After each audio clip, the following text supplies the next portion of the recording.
retour sur le plateau de la tranche info, place maintenant à l'échange et au débat. Et comme je vous l'annonçais avant la coupure publicitaire, ce soir je reçois les partenaires de l'opération Entreprendre en lycée. Chaque année, nos jeunes effectivement prennent part à ce concours qui nous fait extrêmement plaisir puisqu'il déclenche souvent des vocations d'ailleurs, puisque certains arrivent à pérenniser leur activité, qui dans un premier temps sont fictives, mais pas tant que ça. Et pour en parler avec moi ce soir, je reçois Franck Ramin, qui est directeur du GIP d'AFI. Bonsoir Monsieur Ramin. Nous avons également Élise Alexis, qui est du dispositif 100 000 entrepreneurs. Bonsoir. Bonsoir. Nous avons également Joël Deschamps de KJD Capital. Bonsoir Monsieur Deschamps. Bonsoir. Et de l'autre côté de la table, nous avons Monsieur Thierry Cellini du cabinet Optimus Leadership et Positif. Bonsoir. Bonsoir. Et Rodrigue Trèfle du Génie d'Aladin. Bonsoir Monsieur Trèfle. Bonsoir. Mention spéciale pour la veste. Merci beaucoup. Très bien. On va se tourner dans un premier temps vers Monsieur Ramin. On sent effectivement que l'engouement grandit autour de l'opération Entreprendre en lycée. On va finalement peut-être déroger à on va dire, des préconçus qui nous voient comme étant plus des employés que des chefs d'entreprise. J'ai envie de vous dire qu'on a passé une année qui était quand même très difficile avec le Covid. Est-ce que vous voulez quand même les envoyer, entre guillemets, à l'abattoir ? Non, mais justement, mais toutes les entreprises sont face à cette crise, hein, donc ils doivent faire face aussi. Donc mettre les jeunes en situation face à une crise aussi, c'est aussi les mettre dans une situation réelle, dans un contexte réel. Donc c'est pour cela que nous avons quand même tenu le rectorat de la Guadeloupe et la région Guadeloupe à pouvoir poursuivre l'opération malgré le contexte sanitaire. Donc il faudra nécessairement s'adapter au contexte. Donc il y aura des petites règles supplémentaires. Et il y aura des petites règles supplémentaires, des adaptations, revoir éventuellement quand il y aura besoin de mettre en place des règles sanitaires bien précises, adapter les événements. Donc on en discutera si vous le voulez plus tard. Mais c'est vrai qu'aujourd'hui, c'est quand même 15 millions d'entreprises qui ont fait le pari d'aller jusqu'au bout, et comme chaque année. Donc là, nos partenaires sont ici présents pour pouvoir les accompagner et justement pour les aider à surmonter toutes les contraintes liées à la crise. Alors justement, on a des chefs d'entreprise qui ont dû passer le creux de la vague. Bon, on n'a pas tout à fait passé le creux d'ailleurs, puisqu'on en a une troisième d'ailleurs qui nous tombe dessus. Qu'est-ce que vous diriez justement à ceux qui souhaitent se lancer dans l'entrepreneuriat ces temps-ci, en cette période de crise, Monsieur Deschamps? Je pense que toute période offre des opportunités. Ah, vous voyez direct, c'est le chef d'entreprise. Direct pour voir les opportunités. Absolument. Moi, je crois que dans tout contexte, il faut s'adapter. Et il y a des opportunités, savoir les saisir, savoir passer à travers. D'ailleurs, c'est un moyen de vérifier si on a en face de nous de vrais futurs chefs d'entreprise et de véritables entrepreneurs. L'entrepreneur, ce n'est pas quelqu'un qui baisse les bras face aux difficultés, qui fait face, qui continue, qui avance. Donc, les 15 millions d'entreprises qui ont tenu tête, ce sont certainement corpuscule de personnes qu'on verra dans quelques années occuper la scène économique chez nous. Des jeunes plutôt déterminés, on va dire. Je dirais cela. Monsieur Trèfle. Oui, donc je dirais aussi que c'est une belle période pour créer, puisque... Donc là, c'est une belle période pour créer. Maintenant. Aujourd'hui, oui, c'est une belle période pour créer. Pourquoi j'avance cela? C'est que, vous savez, à toute période, on a besoin de produits ou de services, et le monde de l'entreprise, c'est de vendre un produit ou un service. Donc on va devoir soit trouver un problème pour apporter une solution qui va donner le résultat. Les problèmes tombent chez nous de toute façon. C'est ça. Donc aujourd'hui, cette période va être un problème pour certains, donc qui va pouvoir apporter et amener des idées qui vont créer ce nouveau produit ou service de demain.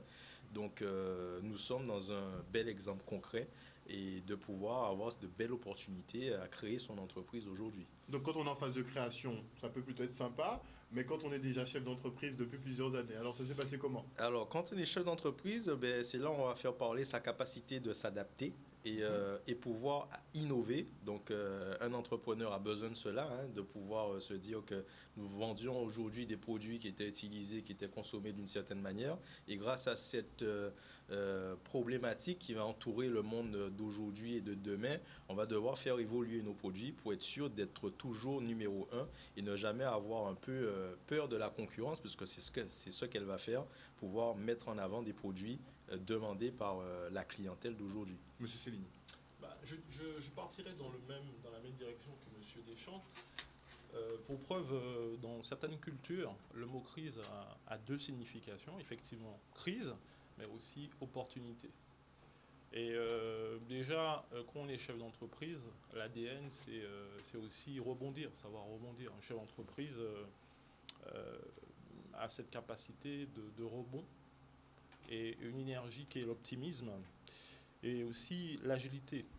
Donc, on va dire ce qui nous arrive permet au chef d'entreprise effectivement de puiser dans ses ressources et de rebondir, de réfléchir, de revoir sa stratégie, mais dans quel objectif? D'être meilleur.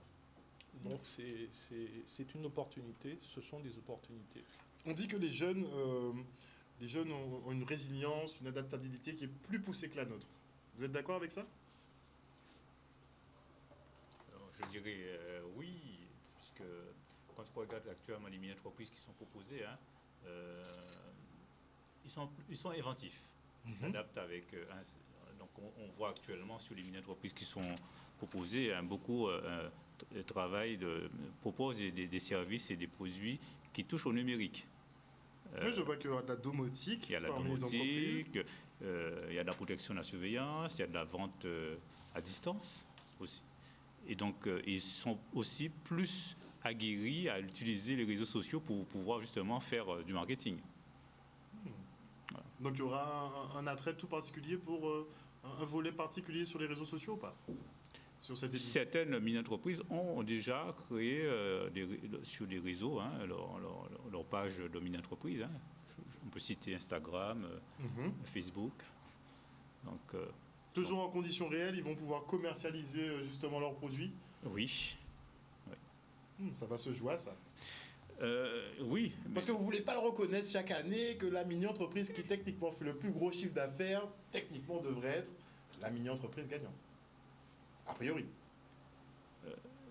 Nous n'avons pas forcément la même approche, puisqu'on a au niveau, puisque c'est quand même un projet, une opération qui a un caractère pédagogique. Donc, il y a aussi on a déjà dépassé la pédagogie. Il y a un caractère pédagogique, mais il y a aussi il y a un bon chiffre d'affaires, oui, mais après derrière, il y a tout le côté management, communication, il y a tout un certain nombre de choses qui rentrent aussi dans les critères qui permettent d'évaluer la mini-entreprise. Mais qu'est-ce qui est le plus important? On a des chefs d'entreprise. Qu'est-ce qui est le plus important? La finalité, le chiffre d'affaires? Ou tout ce qui englobe effectivement la partie marketing, la partie communication, les visuels, logos, enfin tout ça? Qu'est-ce qui compte le plus? Le chiffre d'affaires? Moi, je dirais la vision. La vision. Ouais, je dirais la vision parce que n'oublions pas, nous sommes dans un contexte, nous sommes dans le contexte guadeloupéen, donc on ne peut pas se projeter sur un contexte autre. Nous sommes en train de former des jeunes pour pouvoir changer une image, changer une tendance en Guadeloupe. Donc, introduire ceci dès le lycée, permettre à des jeunes justement d'être des futurs entrepreneurs, c'est nouveau, même si nous sommes à la 12e édition. Donc, une vision. Qu'est-ce que nous pouvons apporter comme service? Qu'est-ce que nous pouvons apporter comme service à la population, mais qu'est-ce que nous pouvons apporter comme valeur ajoutée à la Guadeloupe? Donc, il ne convient pas de dire que nous allons aujourd'hui avoir des chefs d'entreprise qui vont calquer ce qui se passe ailleurs. Mais on a plutôt aussi des gens de franchise ici, justement. Non, mais justement. La vraie question est là. Si nous avons en face de nous des entrepreneurs, pourquoi ne pas avoir des entrepreneurs qui se projettent sur le futur de la Guadeloupe, qui apportent un vrai produit, un vrai service adapté au contexte de notre île? Moi, je serais davantage pour pouvoir dire que... Vous préférez ce genre de projet? Absolument. Alors, moi je suis un entrepreneur de longue date. Je pense qu'apporter quelque chose à notre île par des personnes de l'île, c'est une vraie valeur ajoutée. Là, vous nous parlez de votre profil un peu. Peut-être, finalement. Pourquoi pas. Ouais, sur l'innovation, le fait justement d'intégrer de nouveaux marchés ici en Guadeloupe. Absolument. Ça, c'est votre domaine en fait. Absolument. Monsieur Trèfle. Alors moi, en plus de cette innovation, il faudra rajouter aussi prendre en compte notre territoire et pouvoir répondre à certaines problématiques qui vont toucher le territoire par rapport à ces actions. Et je pense notamment par rapport à la problématique d'emploi, de chômage que nous avons. Et ces jeunes aujourd'hui vont pouvoir amener cette motivation à ce que des plus jeunes que nous, des moins expérimentés que nous, vont pouvoir en quelque sorte apporter et donner un certain profil d'une réponse à comment faire baisser ce chômage, comment créer de nouveaux produits et surtout un chef d'entreprise qui a réussi à créer un désir chez un client pour ensuite le combler, ça c'est de la valeur ajoutée. Et cette valeur ajoutée, c'est celle qui va permettre de pouvoir soigner et amplifier la beauté de notre territoire. Vous parlez un peu d'industrialiser. Alors, il faut des industries, créer des emplois autour de filières carrément. On va dire que industrialiser va devenir une routine de ce marché mondial et nous en Guadeloupe, nous avons besoin de nous démarquer. Donc c'est d'où la richesse d'entreprendre en lycée qui, chez nous, on va laisser place à cette jeunesse qui...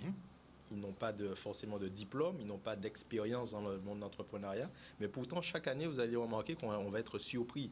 On va être surpris et jusqu'à être surpris par d'autres personnes qui prennent leurs ressources, leurs idées de ces jeunes qui eux-mêmes ont pu créer de manière hasardeuse un produit qui a intéressé un public et qui peut-être demain va nous sortir de ce pétrin alors qu'à la base, ils ne sont pas formés à. Techniquement. Mais ils peuvent nous surprendre. Franchement, chaque année, on est... ils arrivent à nous...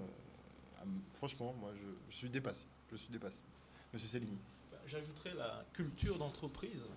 C'est vrai que c'est une... La culture d'entreprise. La culture d'entreprise. Alors, on dit ça souvent. C'est quoi? Ce serait quoi? Alors, la culture d'entreprise, c'est vrai que décline de... On va dire qu'il y a... Ce n'est pas un seul élément. Donc, c'est un ensemble d'éléments. Déjà, la culture d'entreprise, déjà être dans la posture du chef d'entreprise, savoir qu'est-ce qu'un chef d'entreprise. Deuxièmement... Mais c'est quoi alors? C'est celui qui veut faire de l'argent? C'est le visionnaire? Non, la culture, dans la culture d'entreprise, il y a aussi la qualité de service, la fidélisation du client, la structuration de son entreprise, et puis aussi mieux se connaître en tant que chef d'entreprise, connaître ses points forts, et aussi toujours chercher à se former. Aussi, formation. Voilà, aussi former aussi ses collaborateurs, choisir les bons collaborateurs, être accompagné. Voilà, donc c'est un ensemble de choses qui fait que on apporte de la valeur ajoutée. Donc le fait qu'on commence par des jeunes qui commencent déjà très tôt, on leur donne cette possibilité d'avoir cette culture d'entreprise. Voilà, de vraiment dire, un chef d'entreprise, on ne s'improvise pas. Et même on le devient. On s'améliore, c'est une construction, mais on se forme. Aussi, on peut avoir un mentor, mais pour pouvoir toujours proposer un service de qualité. Voilà. Très bien. Alors, on a l'opération quand même 100 000 entrepreneurs qui a été lancée il y a quelques années. Justement, c'est censé être une réponse au chômage, permettre justement aux jeunes de développer leur propre activité. Ça fonctionne ou pas? Oui, ça fonctionne. Depuis 2017, du coup, on est présent en Guadeloupe et on vise à transmettre la culture et l'envie d'entreprendre aux jeunes, donc entre 13 et 25 ans. Donc l'idée, c'est vraiment d'entreprendre sa vie professionnelle, donc de prendre en main sa vie professionnelle, donc notamment par le biais de projets, d'objectifs à atteindre. On va sensibiliser donc les jeunes à cette culture d'entreprendre. Donc, comme disait Monsieur Céligny précédemment, c'est effectivement cette culture d'entreprise qu'on souhaite transmettre donc aux jeunes. Alors, est-ce que la transmission se passe bien? Est-ce qu'ils sont réceptifs ou bien c'est pas encore ça? Effectivement, on parle au sein de 100 000 entrepreneurs de rôle modèle. Donc, le fait de faire intervenir donc, des entrepreneurs permet aux jeunes donc, par la suite d'être sensibilisés à donc, des vocations aussi, et ça leur permet par la suite donc, de pouvoir ouvrir donc, leur champ des possibles et voir plus grand par la suite. Donc oui, ils sont tout à fait satisfaits, en tout cas pour l'instant, de nos actions. Donc ce serait plutôt par méconnaissance que nos jeunes ne se tourneraient pas vers l'entrepreneuriat. Pas par peur de se lancer effectivement dans ce défi. Alors par manque peut-être de rôle modèle. Plus de rôle modèle. Plus d'exemples finalement autour d'eux qui ne se lancent pas. Tout le monde n'est pas entrepreneur. Tout le monde n'est pas salarié. Au sein de 100 000 entrepreneurs, on ne veut pas que des entrepreneurs, on veut également des entrepreneurs et des salariés. L'idée, c'est de pouvoir prendre en main sa vie, comme je le disais précédemment. Et donc, oui, il faut qu'ils aient un certain un objectif et un certain rôle finalement à suivre également. Donc avoir des modèles. Vous en avez eu, vous? Des modèles de chefs d'entreprise qui vous ont marqué, qui vous ont poussé à vous lancer? Me lancer, non. J'étais déjà, je pense, mon parcours est assez particulier. Hein. J'ai eu un mentor, oui. Donc le mentorat, c'est important. Oui, j'ai eu un mentor, mais j'étais déjà dans l'entrepreneuriat. Donc, c'est-à-dire mon principal associé à l'époque du câble, principalement, qui était un Canadien, malheureusement paix à son âme, il est devenu pour moi un père spirituel. Nous partageons les mêmes valeurs. Donc son parcours me correspondait parfaitement et je me suis dit, je ne suis pas dans l'erreur. Voilà. Et donc ça vous a permis de vous conforter sur mes choix. Conforter sur mes choix. Alors, c'est vrai que entreprendre en tant que tel, je pense que c'est un long parcours, c'est un long cheminement. Dès l'enfance, dès mon éducation, j'ai commencé à gratter la terre avec mes parents. Hein. C'est ça aussi l'entrepreneuriat. Vous étiez d'une famille d'entrepreneurs déjà. Voilà, connaître, découvrir, être curieux. Et là où j'ai eu vraiment la conviction, je me souviens, j'étais parti faire un stage chez Merlin Gérin, actuellement groupe Schneider, un stage de recherche. Et au bout de 15 jours, j'avais apporté la solution. Et je me suis dit, c'est fini, j'ai compris, je suis fait pour cela. Je suis fait pour l'entreprise. Par contre, je ne resterai pas à l'extérieur. Si j'ai des compétences à vendre, je viendrai les vendre en Guadeloupe. Après, pour le projet avançant, donc il y a eu ce fameux gros projet qui a été apporté en Guadeloupe, que j'ai porté à bout de bras. Et j'ai eu ce Canadien qui était pour moi un papa. Et quand nous avions échangé énormément, je me suis rendu compte qu'il me confortait sur mes choix, ma démarche, et que nous avions des valeurs communes. Nous avions un parcours commun et que nous partageons des valeurs. Au-delà de l'argent, je répète souvent, ce n'est pas cela, c'est qu'est-ce qu'on apporte à notre pays, qu'est-ce qu'on laisse comme trace. Ce n'est pas ce qu'un homme a entre les mains qui est important, mais c'est ce que nous laissons. Vous êtes vraiment dans la vision, sur le très long terme. C'est ma démarche. Voilà. C'est ma démarche. Alors je pense qu'effectivement, ce mentor qui va être incarné et vu par tous ces entrepreneurs commence depuis le plus jeune âge. En ce qui me concerne, personnellement, ça a été mes parents, mon père et ma mère. Je suis issu d'une famille agricole où j'ai pu créer ma première entreprise agricole il y a une dizaine d'années, que j'ai nommée le Poulet Nègre, et qui a pu déboucher vers de la création, puisque je suis un entrepreneur dans l'âme, où j'ai pu créer d'autres sociétés dans d'autres domaines d'activité qui sont différents les uns des autres.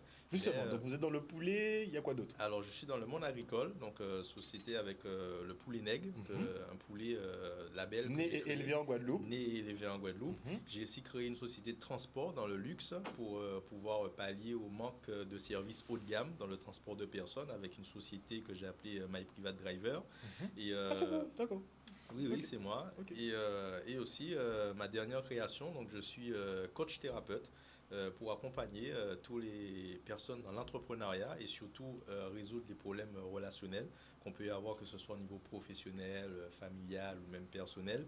Vous avez constaté que dans la gestion entrepreneuriale, il y a beaucoup de problèmes? Alors, il peut y avoir beaucoup de problèmes, mais en fait, le problème n'existe pas. C'est juste en fait la méthode et dans quel cadre on va apporter une solution à ce problème ou cette problématique qui va nous titiller sur le moment. Donc pour vous, un problème qui n'a pas de solution, c'est pas un problème. Alors, c'est un faux problème, ça. Ça, c'est vrai que c'est un peu véridique ce que vous dites, puisque s'il y a une solution, il ne peut pas y avoir de problème. Donc il faut d'abord se concentrer sur la solution.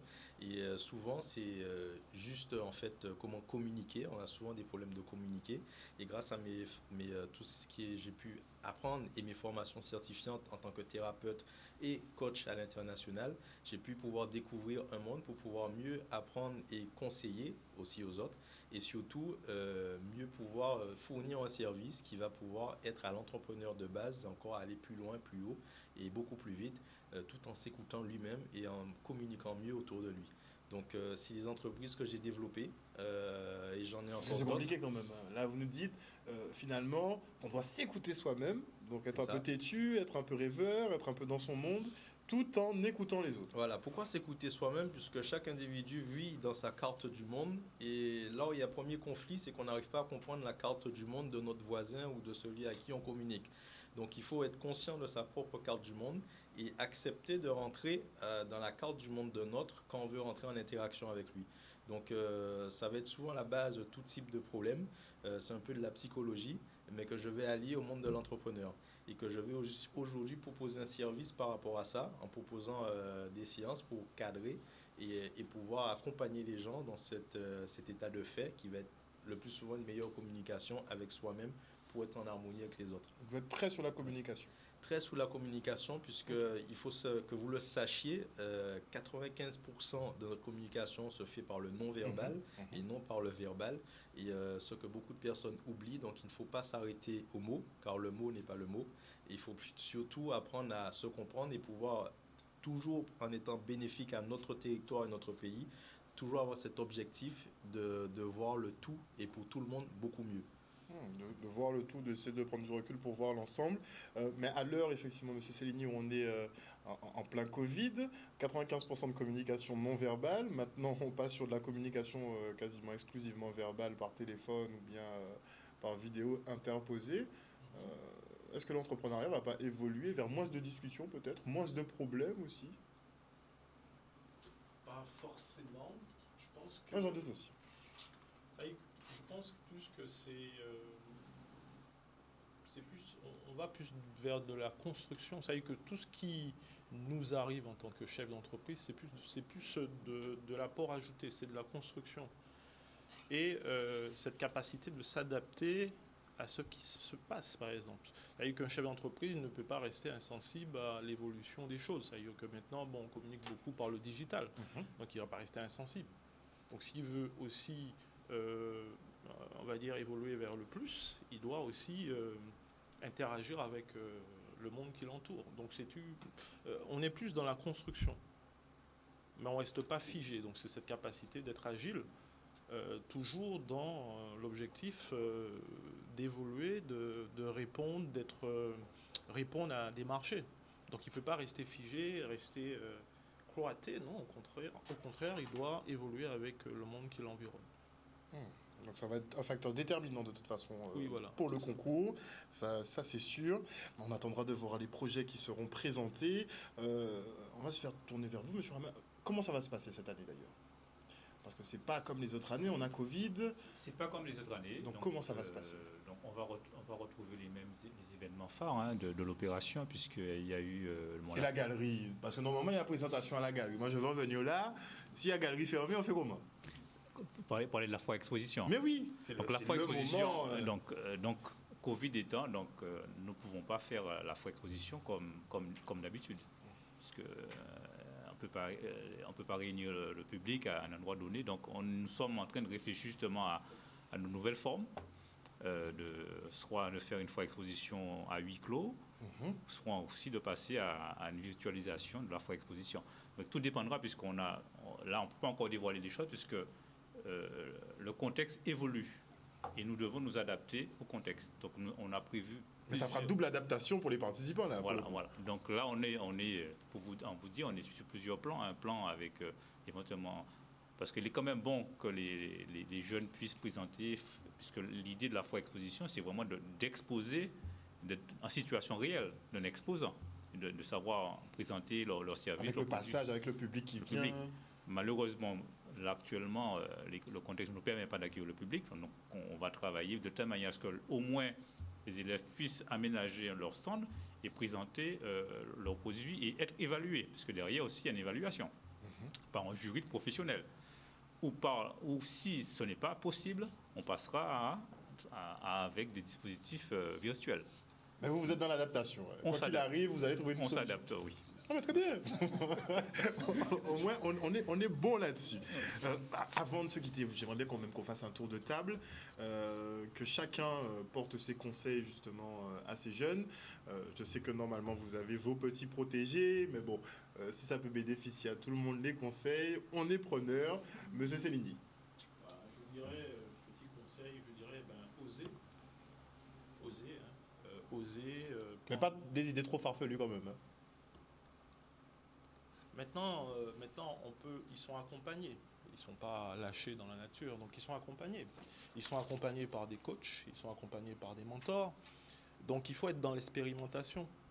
Donc il faut être dans l'expérimentation. Donc au contraire, plus on est dans l'expérimentation, on améliore. Parce que quand on a une entreprise, on fait tout le temps ça, hein. On a un curseur et on dit bon là je fais ça, bon j'ai vu que bon ça marche pas, on fait ça, on augmente quand ça fonctionne plus. Donc on est aussi dans Mais il y a l'expérimentation. peut-être des secteurs à éviter. Bien sûr, en ce moment. avec l'étude de marché, on fait une étude de marché. Et après, on va expérimenter son produit. Il y a l'expérimentation. Donc, la foire exposition, c'est aussi un moyen, un beau moyen d'expérimenter son vis-à-vis des clients, voir est-ce que ça fonctionne. Est-ce que l'idée qu'on a, est-ce que dans la réalité, dans la pratique, est-ce qu'il y a un retour, il y a un feedback. Voilà. Donc, on est dans l'expérimentation. Donc, déjà, oser être dans cette énergie, être aussi optimiste. Alors, est-ce que vous seriez optimiste? On ne va pas donner toute la trame du projet, mais par exemple, est-ce que vous seriez optimiste sur un projet d'organisation événementielle? Alors, on va déjà faire une étude de marché pour voir l'état des lieux, faire un état des lieux. Et puis, Là, vous recommandez un sérieux état des lieux là en période de Covid. non, mais patientez, je vais finir. Allez-y, Voilà, allez-y. voilà, un état des lieux. Bon, c'est vrai qu'il y a des. En faisant une étude de marché, ça nous permet de voir est-ce qu'il y a des projets qui ont plus de chances de réussite. Donc c'est déjà ne pas se lancer comme ça, mais il faut déjà préparer le projet. Il y en a qui prennent 1 an, il y en a qui prennent 2 ans, il y en a qui prennent 3 ans, il y en a qui prennent moins de temps, mais il y a déjà une préparation avant de lancer son projet. Donc il faut faire une étude de marché et voir est-ce que par rapport à la situation, il est bon de se lancer dans tel projet. Maintenant, il faut savoir est-ce que si pour chercher des financements, vous savez, il y a des banques qui financent moins certains projets. Voilà, donc il faut... Justement, est-ce que les banques ne se passent pas le mot sur certains secteurs clés qui sont à financer et d'autres qui doivent disparaître? On nous a un peu présenté la chose comme ça. Hein. Oui, c'est aussi une réalité. C'est aussi une réalité. Il y a des secteurs d'activité qui sont plus à risque que d'autres. Voilà. L'événementiel, par exemple? Bah, le mettriez dans... Vu la situation, c'est vrai que c'est pas évident. Maintenant, cependant, on a constaté que beaucoup s'essaient au digital. Voyez, on a vu spectacle, par exemple, du côté de la Casa, des concerts numériques. Et puis, bon, il y a aussi la capacité d'adaptation. On a vu beaucoup, par rapport au couvre-feu, on a vu que des événements qui finissaient plus tard commencent plus tôt. Oui, on a vu qu'on pouvait sortir plus tôt. Ouais, aussi. Donc, il y a beaucoup d'éléments. Donc, il faut pas rester figé. Il faut avoir cette capacité d'adaptation, d'agilité, et puis de voir loin, d'anticipation. Mais le mieux, c'est de se donner toutes les chances dès le départ avant de se lancer. Déjà, il y a l'étude de marché. L'étude de marché pour bien cibler son Voilà, il y a peut-être des tests à faire, avant de lancer le produit vraiment. Voilà. Et puis aussi de se faire accompagner. Ce qu'on ne sait pas faire, on délègue, on se fait accompagner. Ça peut être un expert comptable, ça peut être un coach en entreprise, en organisation des entreprises. Mais au moins se faire accompagner avant de se lancer dans son projet. Et là, je pense aussi que ces jeunes ont cette chance-là, que d'autres avant n'avaient pas. Clairement. Voilà. Clairement. On a d'autres projets qui sont assez ambitieux quand même. Il y en a un qui pourrait intéresser Monsieur Trèfle. Je ne sais pas qui vous allez chapeauter, mais une solution pour limiter les vols dans les exploitations agricoles. Vous êtes séduit ou pas? Alors, je suis parfaitement séduit. D'ailleurs, cette année, je suis sorti coach pour eux. Ça nous étonne, ça ne m'étonne même pas. Voilà, donc je rencontre une problématique d'ailleurs qui va être réelle à la Guadeloupe, où j'ai lancé une nouvelle marque en œufs qui s'appelle les œufs APLG. Ce sont des œufs plein air. C'est la première exploitation qui fournit des œufs en code 1 en Guadeloupe, plein air. Et on a d'énormes problèmes avec ces chiens errants et autres prédateurs qui attaquent les animaux. Et ce projet de cette mini-entreprise m'a bien sûr émerveillé, car d'autres entreprises n'ont pas pu répondre forcément à ma problématique. Sur un site isolé, comment empêcher ou voir ces chiens arriver qui vous éliminent toutes vos poules une par une. Donc c'est une mini-entreprise qui a vraiment eu une belle idée. Et cette idée, j'espère les accompagner au plus loin pour pouvoir arriver à des résultats qui vont être concrets, qui vont être surprenants. Et je suis aujourd'hui ravi d'avoir des projets comme cela au sein d'Entreprendre en lycée, car ça confirme que nos jeunes ont des belles idées. Franchement, si ça peut aboutir, déjà, la maison du crabe devrait s'équiper parce que chaque année, ça devient problématique. Ensuite, on a un journal numérique. Qu'est-ce que vous pensez de la création d'un journal numérique? On est en plein dedans.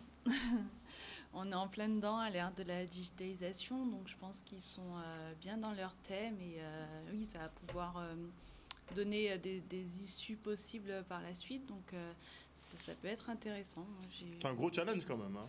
C'est un beau challenge, il y a beaucoup de concurrence également sur ce On est marché-là, donc il va falloir se démarquer et s'accompagner aussi de bonnes personnes pour pouvoir être démarqué donc sur ce marché. Donc, est-ce que vous serez là pour les aider à choisir justement leurs accompagnants? Alors 100 000 entrepreneurs, non, personnellement, mais on a aidé donc en tout cas dans le choix des coachs, des mentors. Donc vous avez orienté. On va les accompagner là-dessus. D'accord, très bien. Monsieur Deschamps, alors on a de la conception et commercialisation de lampadaires solaires. Qu'est-ce que vous en dites? Marché concurrentiel, déjà, chinois. Qu'est-ce que vous en dites? Écoutez, c'est quelque chose qui se fait un peu partout.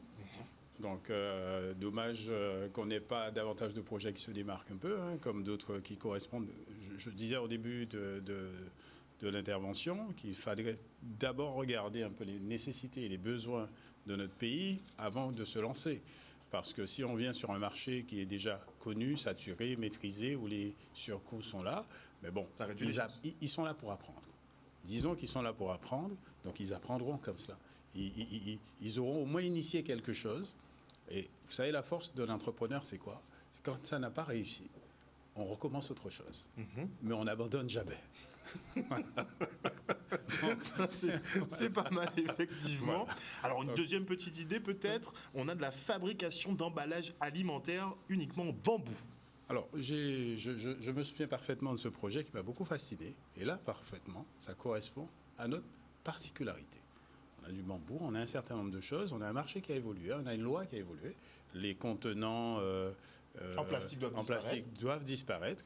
Voilà des jeunes qui ont trouvé une idée immédiate qui répond à une problématique immédiate et un besoin de marché.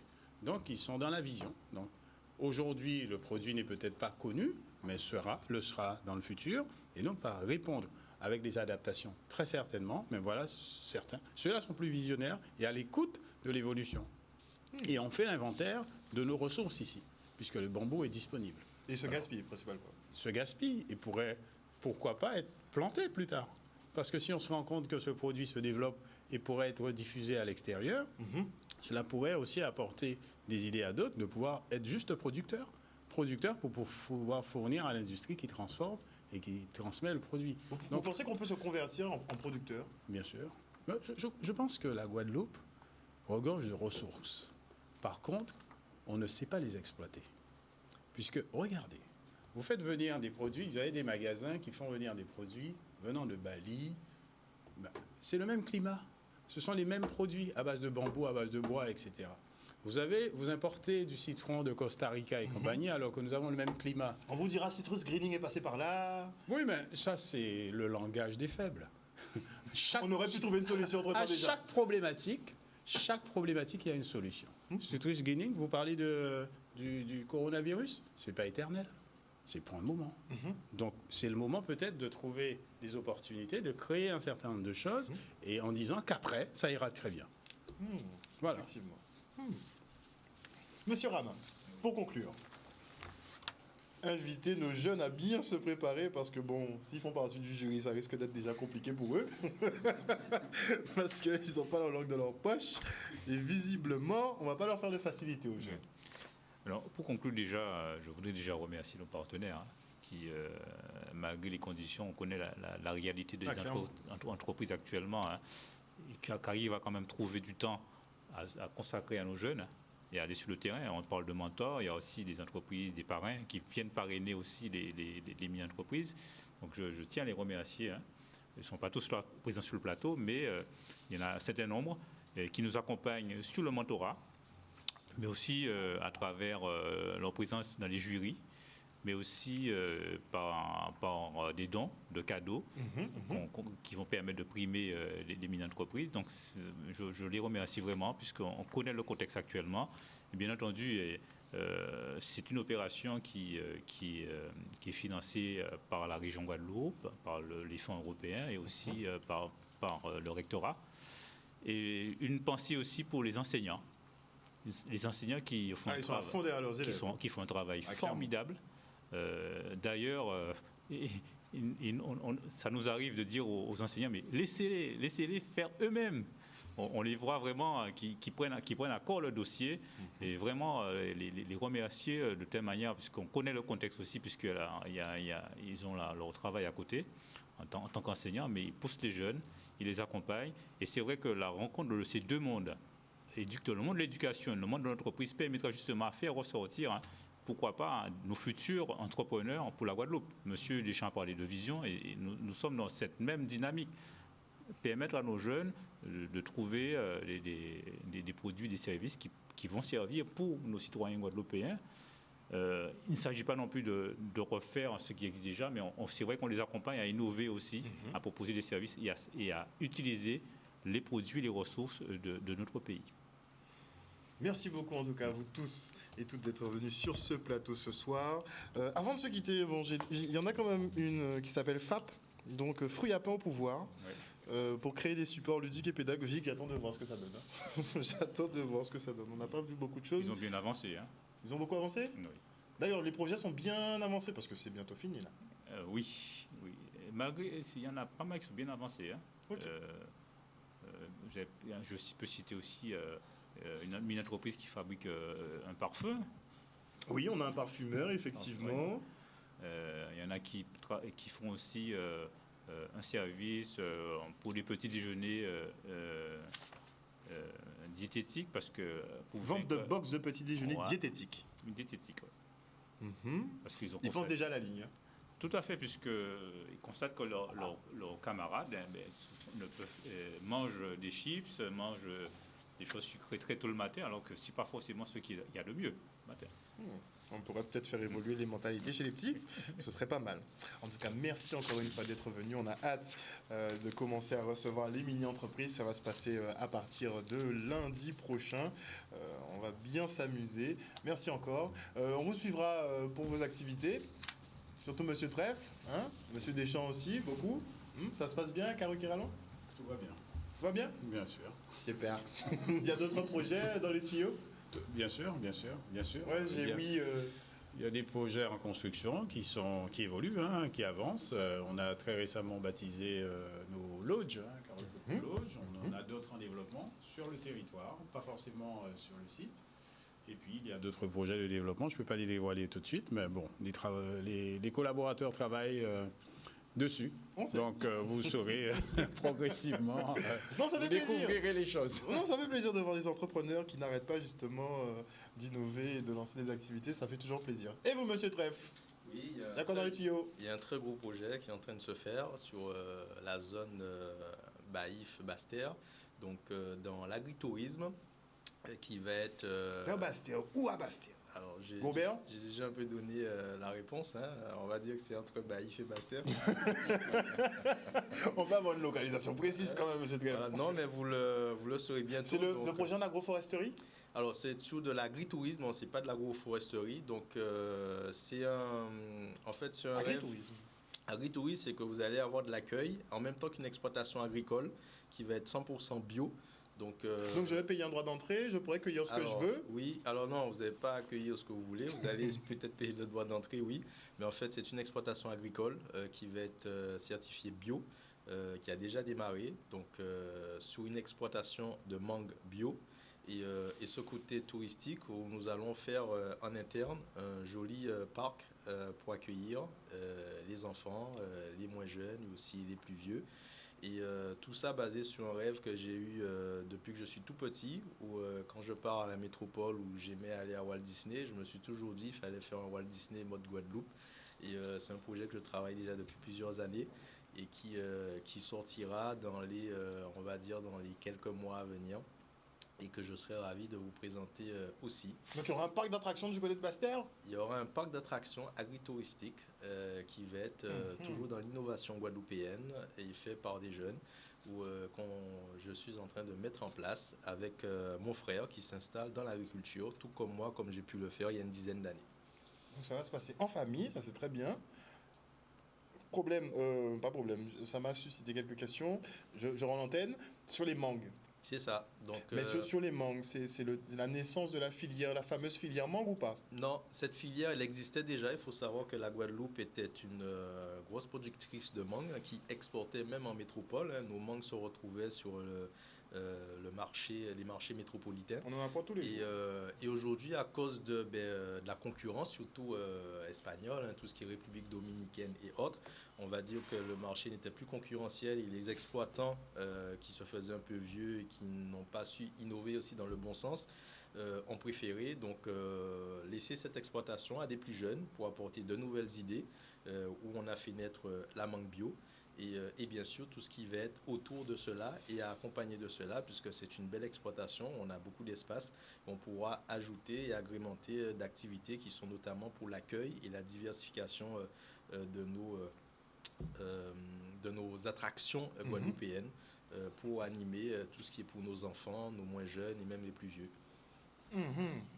Donc c'est peut-être la naissance de la filière mangue qu'on attend depuis des années aussi. Alors la renaissance, puisqu'elle La existait renaissance. déjà et il y en a Et je ne toujours comprends pas un autre aspect, c'est qu'on nous parle, oui je finis, on nous parle de compétition justement avec les autres pays, mais visiblement notre mangue pomme bat toutes les mangues au niveau international. Alors, donc comme vous le savez, la Guadeloupe reste quand même meilleure sur beaucoup de points. Sur quasiment tous les points. Voilà, on donc est d'accord. Si ce n'était pas connu, ça reste à se faire connaître.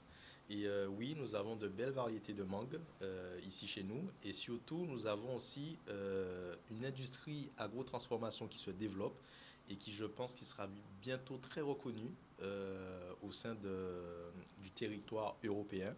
Car je pense que nous faisons très peu, mais nous le faisons bien. Et on a de belles. On peut faire beaucoup bien aussi. Hein. Oui, on peut faire beaucoup bien, mais on est, on va dire, reconnu jusqu'à ce jour pour peut-être faire très peu, mais on le fait très bien. Après, peut-être que nous allons évoluer et faire beaucoup bien. Mais c'est vrai que là, aujourd'hui, les Guadeloupéens et aussi un groupe de jeunes agriculteurs dont je fais partie, je tiens à saluer quand même le syndicat JIA des jeunes agriculteurs qui sont hyper actifs et qui, énormément de jeunes, c'est impressionnant le nombre que je vois, qui s'inscrivent, qui participent et qui créent et qui sont aujourd'hui malheureusement méconnus de la Guadeloupe et pourtant qui sont des produits qui peuvent être largement concurrençables par rapport aux produits de nos concurrents des îles de la Caraïbe. C'est pas que je suis trop chauvin, hein, mais on est quasiment les meilleurs dans tous les domaines. Alors, surtout en alimentaire, ce qu'on produit est excellent ici. C'est vrai. On peut prendre quelques références, que ce soit melon, que ce soit mangue, peu importe. On produit des choses qui sont de très bonne qualité, mais on l'ignore encore, j'ai l'impression. En tout cas, merci beaucoup. Passez une bonne soirée sur Canal 10 Télévision. J'ai un peu prolongé, désolé, mais le débat quand même était intéressant. On se retrouve demain à 18h30 pour une prochaine tranche info. Des bisous.